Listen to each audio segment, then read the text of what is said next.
finished one of my music camps, and it was a camp called CAP, Composition, Arranging, and Performing. And I had a great teacher there who was there all week. His name is Jason Sheff. Jason is a bass player, vocalist, and a songwriter, and he was in the band Chicago for, I think, over 30 years.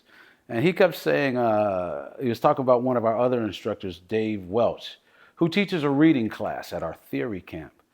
And Jason Sheff and Dave were talking, and Jason was talking about when he told Dave Welch, man, I want to learn to read. How do I learn to read? And Dave looked at Jason and said, read. It was a simple answer. And today at Berklee College of Music, I was a guest in a class with a great teacher named Anthony Vitti. And he teaches the thumb class, the slap classes. He teaches reading. Today was a reading one, meaning kind of entry-level reading class. And it made me think about how many people talk to me, mostly bass players, who talk to me about, should I learn how to read? And I never say that it's a silly question, but to me, the answer is obvious. Yes, of course you should learn to read. That's like saying, hey, I was born in America. Should I learn to read English? Of course you should. You wouldn't even ask that question. If you want to be a musician, why wouldn't you learn to read it? Believe it or not, it's much easier than reading English. English language has 26 letters. The music language has 7. 7. It's only 7 letters. And if you play bass, there's only a few rhythms you'll ever see.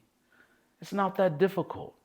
And again, I like to talk about Anthony Wellington a lot. I like to talk about Anthony. And Anthony said one time that the only reason people haven't learned to read music is a lack of discipline.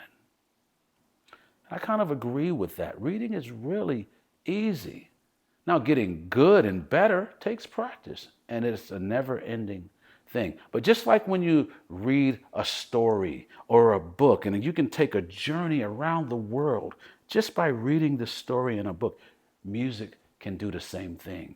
I remember writing a concerto with orchestra. I forget how many instruments, but I remember sitting with this composer. We were about to perform it or go into a rehearsal with a big symphony, and the conductor took the score with all the instruments and started reading it like a book.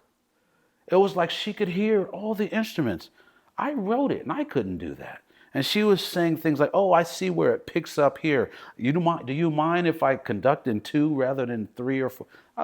I was trying to act like I knew something. I was like, you could do whatever you want. I only know my part, But she was reading this thing like a book, 16 or 17 lines.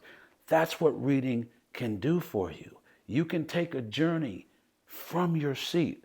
Also, it allows me to not have to teach you what I want you to play or you to have to teach me. We can hand it to each other and we're ready to play if we can read. So reading, I'm going to say it again, it's easy. It really is. We can teach you to read quarter notes in a few minutes. The rest is practice. So take that musical journey with us by learning how to read. I'm telling you, you'll be happy you did.